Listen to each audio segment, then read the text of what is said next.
16 or 17 years old when I first picked up Breakfast of Champions and was just enchanted by that book.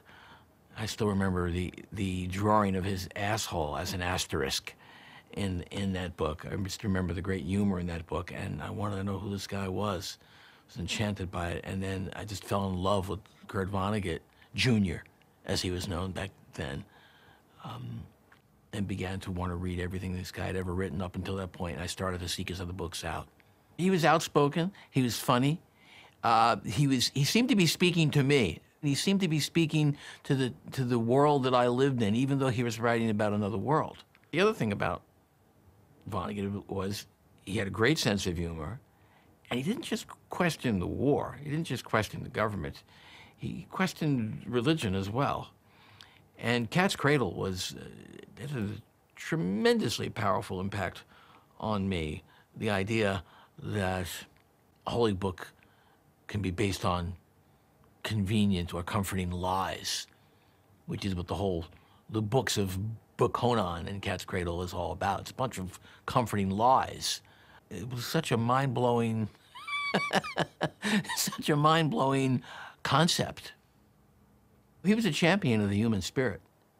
He never bought into the bullshit. The essential message of Mad Magazine,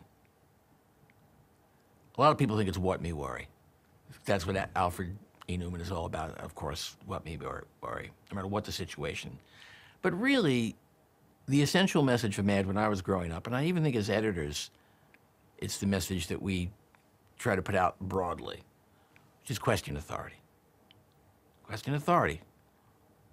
Whether it's teachers or politicians or religious leaders. And Vonnegut did that in a big way in all of his work, with humor, with tremendous humor. So in that sense, it really resonated, because Mad was the first thing I ever read as a kid that I loved, but the first author I ever loved was Vonnegut. His probably greatest gift to me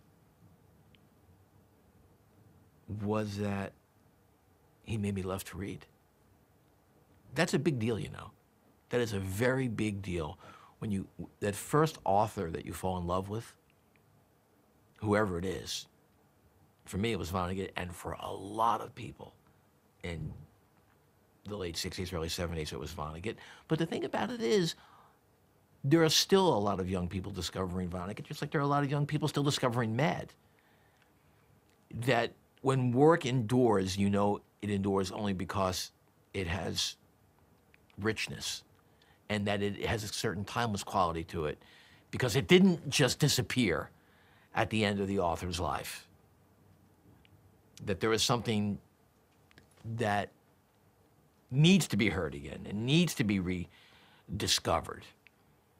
So it lives, you know, lives on.